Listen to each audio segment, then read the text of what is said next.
The draft happened about, at this point, almost 2 months ago, man.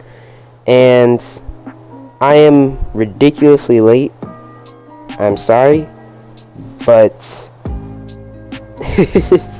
I really have no... You know what? Go to my other channel. Look at that video. I explained it there. That's all I'm going to say. Today we're talking about takeaways from the draft. Although, yes, it is a long time later, we are going to talk about this because I never got to talk about the draft. And there's a few things that I did actually want to talk about that happened in the draft. So, might as well say it now. I'm going to go back. I have a few categories of things I want to talk about. There's favorite rookies. There's less favorite rookies. There's favorite picks. There's teams that won, and then the teams that lost. I didn't have a spot for less favorite picks, but I probably could have done that, but nah, not really. So first of all, let me start with the favorite rookies. These are a few rookies who I really believe in. Rookies who I think actually are going to be pretty good in the future, maybe even pretty good right now. First one right off the bat, my personal favorite out of the top 3 rookies in this draft class, Chet Holmgren. I'm a firm believer in Chet Holmgren, man. I think he's actually going to be great. People have said, oh, he's too skinny, oh, he don't have any meat in his bones, you know what I'm saying? But just forget about all that. This man can hoop. You've seen him hoop, you've seen him play, you've seen him block shots, you've seen him shoot threes, you've seen him get to the basket, get his own shot. He's a hooper, bro. And especially with the Thunder the way they are right now with Shea and Josh Giddey too, he'll have lots of guys playmaking for him, getting him easy buckets. So Chet Holmgren was my personal favorite rookie from the draft, and I think he's going to be an absolute star in this league, man. He's going to be crazy, and he might even bulk up like Giannis did, because Giannis, if you guys remember, I'm not saying it's the same thing, obviously, but I'm saying, if you guys remember, Giannis was super skinny too at the beginning of his career. If he did bulk up like Giannis and that did help him in his career, you never know. Maybe that does.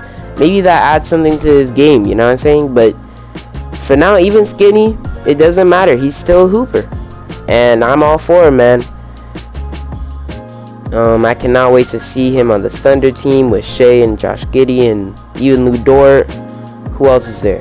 They got a bunch of new rookies coming there, so we'll see how they're gonna look, but it's gonna be interesting, man. I like this. I like this pick. I like this guy, and I really like the fact that he went to OKC, because OKC is another team that it's like one of my top 5 favorite teams in the league, maybe top 3, but yeah.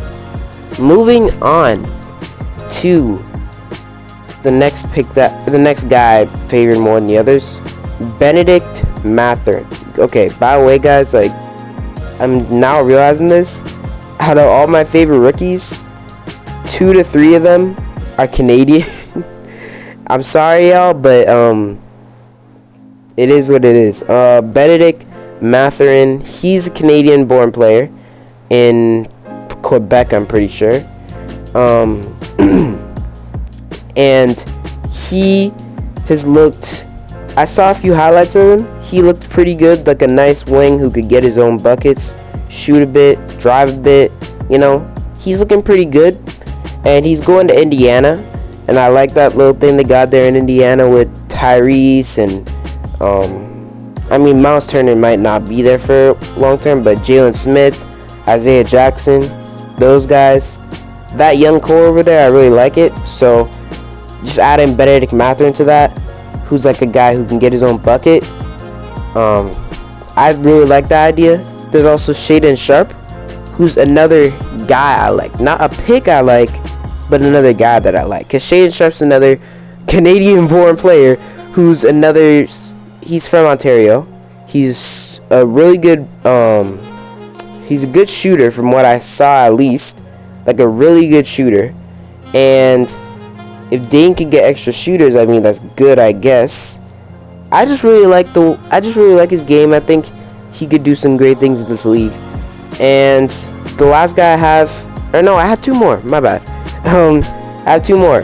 AJ Griffin. Not really much to say about him. Don't really know much about him, not gonna lie. But I saw the pick, kind of liked it. He's going to Atlanta, and he looks like he might be a good fit over there. So we'll see what happens in the future, but he looks like he might actually be pretty good. Also, there's this weird trend in the league where fathers, if the father is a superstar, the son will be low-key kind of bad. But if the son is a superstar, the father was probably kind of bad. It's rare that you'll find a father that's really good and a son that's really good. And AJ Griffin's father was in the league. He was low-key not that great. So does that mean that AJ's gonna be a star? We'll see. Maybe he follows the trend. And the last rookie that I have to talk about is Nikola Jovic. Nikola Jovic, I've been watching him, or not really watching him, but I've been knowing about him for years now because of the 2K draft classes. Jovic, 6'11" forward. I know I didn't go this in depth with the other rookies, but like, this guy is a special guy who I actually like want to talk about. 6'11" forward. He's a talented young shot maker whose ability to score from all over the floor has stood out at times. He's just really good. He's really good, man. And I have a feeling that he's gonna be pretty good for the Heat. He's a good shooter. He got the height, so he's probably gonna grab some rebounds too. I could see I don't know what they had as his player comparison, but right off the top of my head, I could see him being. I was thinking Kristaps, but he's not as tall as Kristaps. I don't know what player to compare him to right off the bat, but I think that it's his offensive game is really good, and if he can get that defense down, this man's gonna be a problem because he looked amazing before he made it to the league. If he could just translate that to where he's gonna play in Miami, W, you know what I'm saying?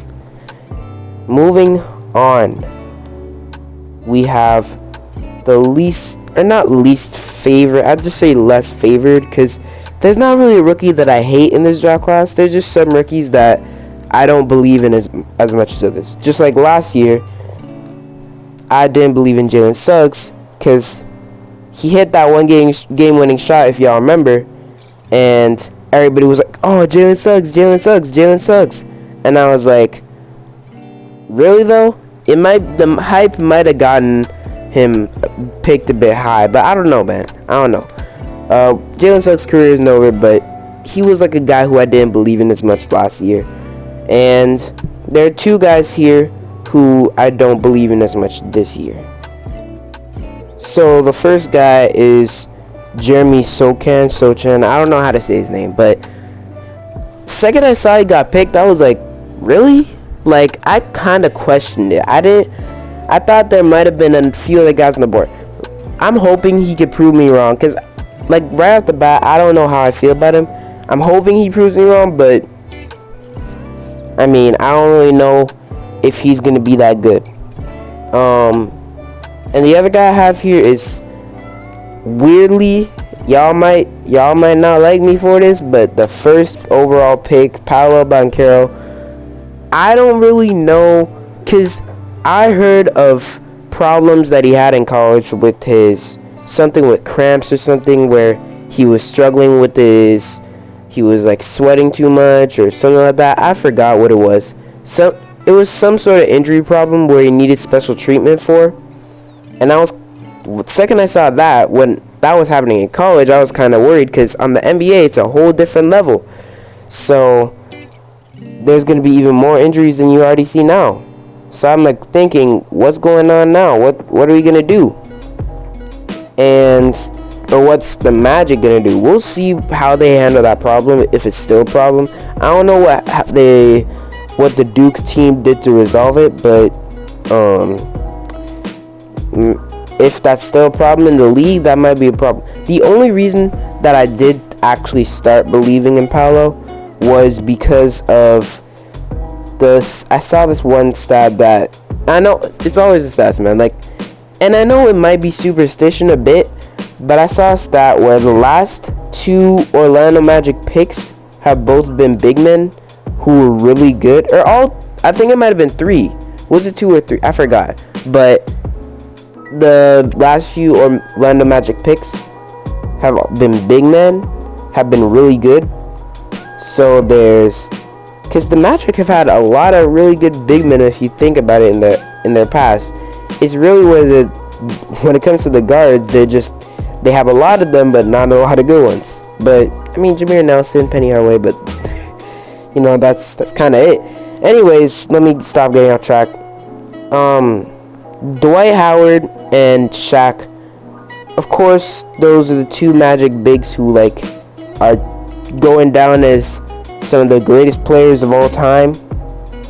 Probably both top 75 at least, even though he's not on the official list. He should be. And yeah, so I saw that and I was thinking maybe this might follow the trend that's been going on for the years. So first it was Shaq, then it was Dwight, then I guess you could maybe even say Vucevic, and then after that it's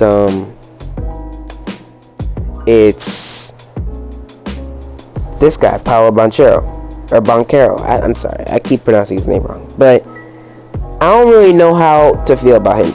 I do have hopes that he could actually become good, but we'll see, man. We'll see. Moving on. Next, we're going with my favorite picks. This is different from my favorite rookies, because favorite rookies are just the guys that I like. Favorite picks, on the other hand, are the actual, how they relate to the team structure. And the first favorite pick that I have is actually Keegan Murray. I really liked the Keegan Murray pick. A lot of people were mad. A lot of people said, oh, they should have picked Ivy. I actually liked that pick. Keegan Murray to the Kings was a good decision in my opinion, because Keegan Murray is, as we saw in Summer League, I had this opinion before Summer League, but as we saw in Summer League, he's a pretty good player. And the Kings don't really need another guard because they already have Fox, they already have Davion, they have, I guess, Dante DiVincenzo you could even count. Terrence Davis is more of a wing, but he can still count as a wing/guard. Really, Keegan Murray was a better fit considering now you have Fox, you can start Davion if you want to, Harrison Barnes, Keegan Murray, Domantas Sabonis, that little starting 5 right there. You could even start with Sean Holmes. You can start whoever you want to. You got Keegan Murray and Sabonis in your front court, and that is looking kind of deadly. So, hey, maybe the Kings jump up to a play-in spot because of Keegan Murray. I don't know, man. And then we also got the pick at number 8, Dyson Daniels. That was another pick that I actually really liked because Dyson Daniels is a point guard who could play make a bit, which is what the Pelicans have needed because they traded Lonzo, and ever since then they haven't really had a real point guard. I mean, CJ was there for a bit, but his main position is shooting guard. Although he can play make and Brandon can play make, you got guys who can play make, but you don't got a true playmaker. They needed a true playmaker, and when they got one, now they're good. Like, Dyson Daniels added to this team, I think definitely makes this team a bit better. And with Zion coming back, with Ingram coming back, with Valanciunas still here, with CJ still here, this team's looking pretty fun and also pretty deadly. This is probably going to be one of my breakout teams coming out this year because Zion's coming back and this team was already good to begin with. And the young guys are just going to get better with Herb Jones, Jose Alvarado, all those guys, Jackson Hayes even, like, they're all going to get better, and you still got Dyson Daniels coming in. It's looking like a pretty nice team, man. It is looking like a pretty nice team. So I can't wait to see how they perform this year. And then, moving on, we got Johnny Davis at number 10. Not going to talk much about this one. I don't like this pick as much as the other three that I listed here, but he's still a pretty good pick for the Wizards, considering they need a guard, and Johnny, like, they've needed a point guard ever since John Wall left. They had Spencer Dinwiddie for a bit, but that didn't work out as well. So, like, I'm so glad they didn't pick a big or a wing, because their big and wing spots are stacked. Because they got Thomas Bryant, Daniel Gafford at center. And then power forward, they got Rui and Kuzma. Small forward, they got Denny Avdia and somebody else, I forgot. It might have been Kuzma, but... And then they got Bradley Beal at shooting guard. So now at point guard, you needed a guy who could be consistent for you. And they had Spencer Dinwiddie, but now they don't have Spencer Dinwiddie. Oh, I even forgot to mention Kristaps as a guy who could play power forward for them, even or center. But yeah, you had Spencer Dinwiddie, but now you don't have Spencer Dinwiddie. Like, this Wizards team the idea of them is much better than the actual team. Because you got Bradley Beal, you got Kristaps, you got Daniel Gafford, who's actually really good. You got Kuzma, who's been playing well. You got all these other young guys. You got all these other older guys. You got this whole team, and this team is actually supposed to be way better than what they really are. So, yeah, I really think this team should be better than they are, but they're not. And I think part of that is because they don't have a good point guard. And although Johnny Davis isn't a great point guard, I mean, he's still a rookie, but in the future, if Bradley Beal stays, Kristaps stays, he has a big contract, so of course he's going to stay, then this little thing, if Johnny Davis does end up being a really good player, this little thing could actually work out. And because now they got a point guard, they got Bradley Beal, Kristaps, they got scorers, defenders, and this team could come together and maybe make the playoffs. So we'll see what happens, but this team could be good. They could be very, very good. Then moving on, we got Jalen Duren. That's the other pick that I really liked. I love the pick, and then because this Jalen Duren got swapped. If you didn't know, Jalen Duren got swapped from team to team on draft night. At first, he was drafted by the Hornets. Then he got traded to the Knicks. He got traded from the Knicks to the Thunder. So it went from being a really good pick to the Knicks getting a W, and then going to the Knicks getting...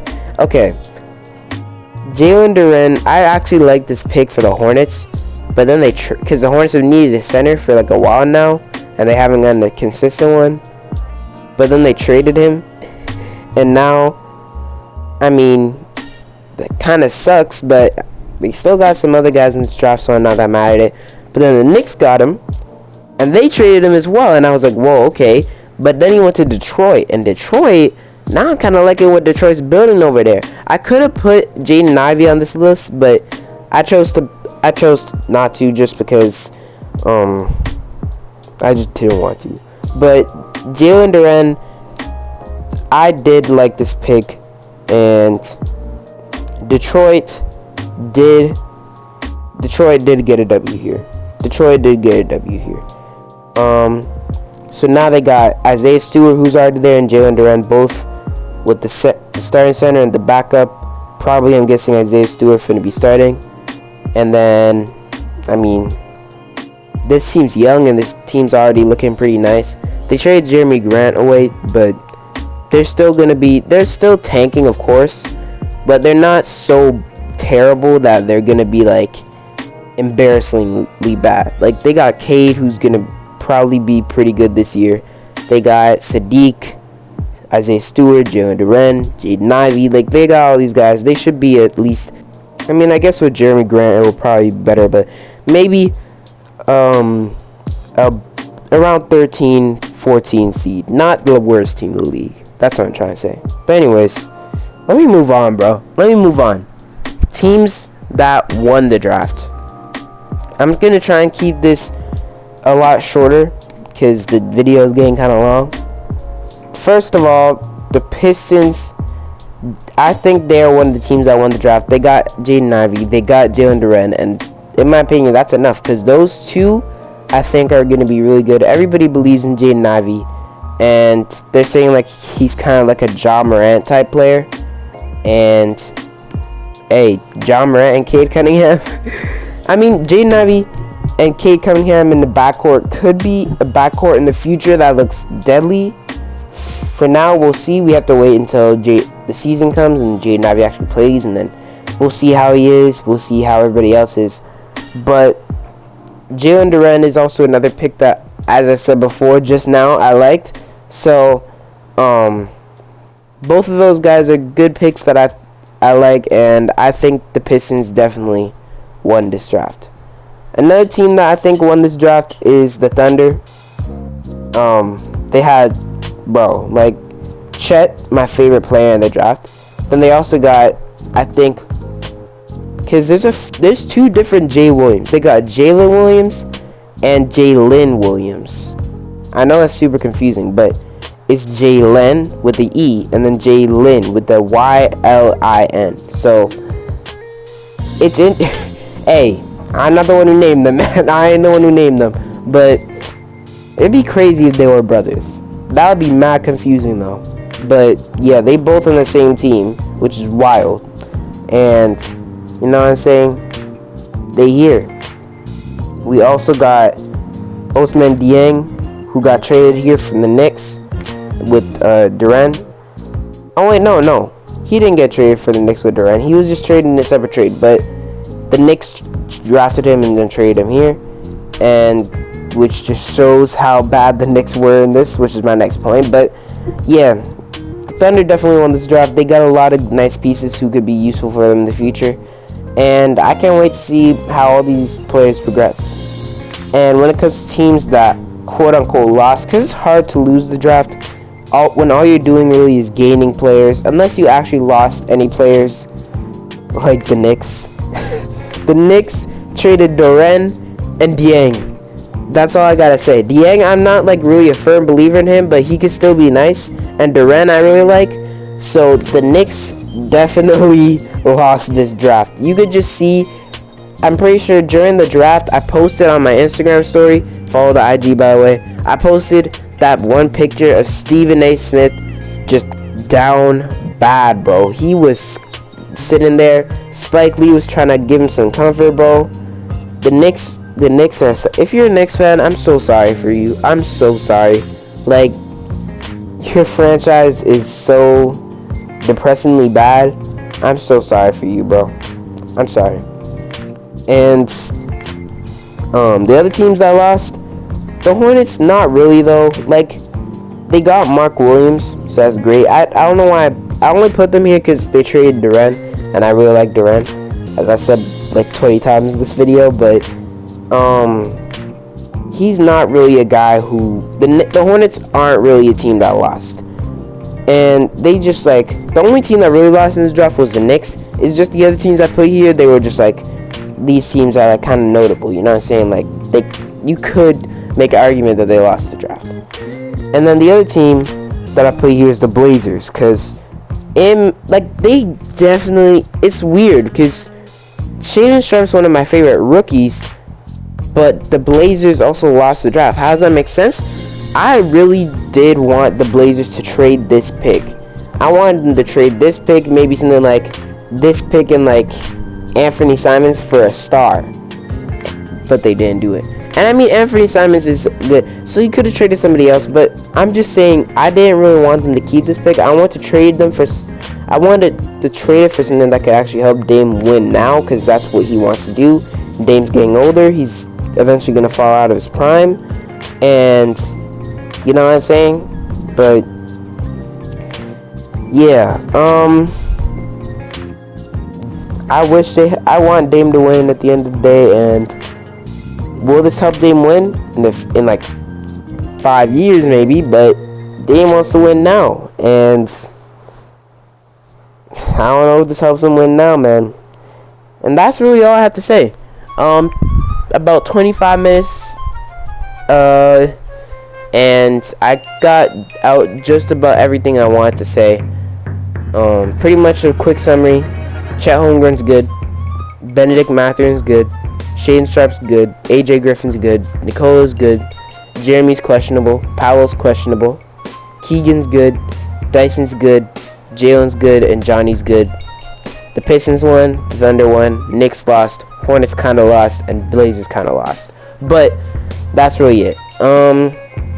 So yeah. I am coming back to this channel if you guys didn't know. And I will be trying to upload consistently. I'll try. I will try. And we'll see how it goes. But for now, that's it. If you enjoyed, please like, subscribe, share, comment down below tips, tricks, or topics that you have me to talk about.